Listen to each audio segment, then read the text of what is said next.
กลับมาต่อกันในส่วนของคลิปวิดีโอที่แล้วเนาะที่เราได้ศึกษาคำศัพท์เข้าใจไปแล้วคลิปนี้เขาก็จะมาแนะนำวิธีการบริหารเงินก่อนเข้ามาเทรดอยู่ในตลาด Forex ซึ่งในการบริหารเงินจะประกอบมีถึงการบริหารความเสี่ยงนั่นก็คือ Money Management กับ Risk Management ซึ่งการบริหารเงินเป็นสิ่งที่จำเป็นเนาะบ่ว่าจะเทรดอยู่ในโบรกเกอร์ตัวใดหรือรูปแบบใดก็ตามแต่เนาะ Future Spot Forex Binary จำเป็นต้องมีหลักการบริหารรวมถึงการใช้ชีวิตประจำวันแม้กระทั่งว่าเราจะเป็นเทรดเดอร์ที่ประสบผลสำเร็จเราก็ต้องมีหลักการบริหารเงินเช่นเดียวกันทีนี้เป็นยังเราต้องบริหารแน่นอนในตลาด Forex บ่แม่นว่าเราจะเข้าออเดอร์สุ่ม4สุ่ม5บ่ได้เพราะมันมีหลายกรณีเนาะที่เราจะสูญเสียไปดังเช่นว่าการเราจะเข้ารัดไส้เนาะก็ต้องคำนวณถึง margin หรือคำนวณถึงความเสี่ยงที่เรายอมรับได้นำบ่แม่นว่ามีเท่าใดก็ใส่ไปเลยสุดท้ายพอเราแตก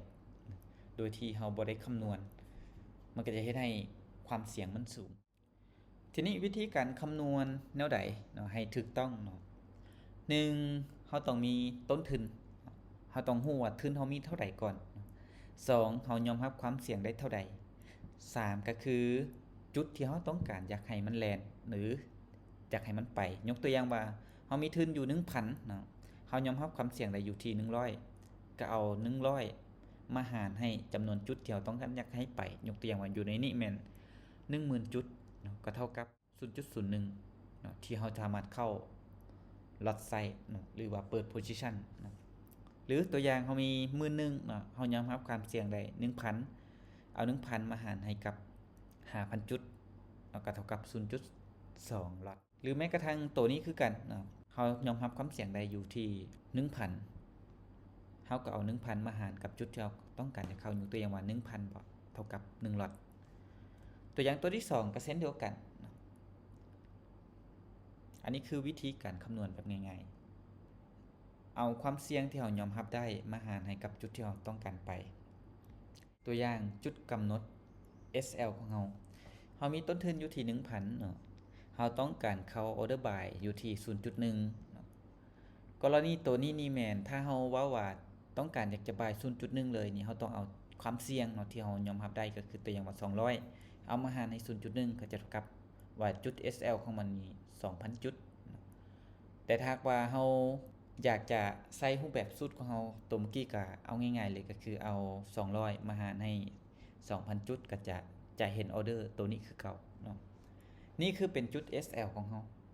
ส่วน TP ต้องอยากให้มันไปเท่าใดถ้ามันไปแตะเนาะอยู่ในจุด SL ของเราเท่านี้ก็แสดงว่าเราจะเสียเงินอยู่ที่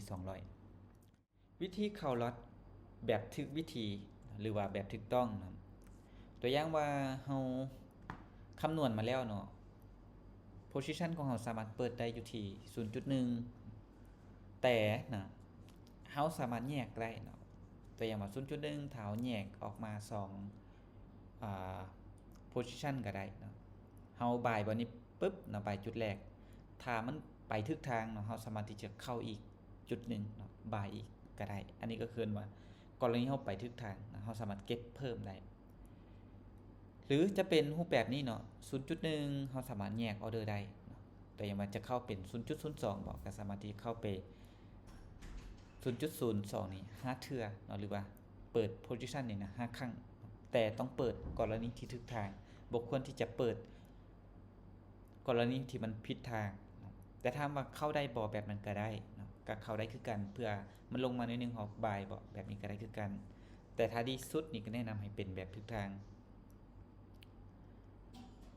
จุดที่สำคัญที่สุดของการบริหาร Money Management และก็ Risk Management เนาะก็คือ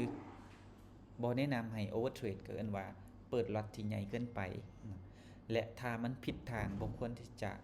เข้าออเดอร์ซ้ำๆถ้ามันผิดทางเราควรที่จะคัดลอตหรือว่าตั้ง SL ของเราให้อยู่จุดที่เราต้องการเพียงเท่านี้เนาะเราก็สามารถที่จะเทรดเก็งกำไรกับตลาดพวกนี้ได้แล้ว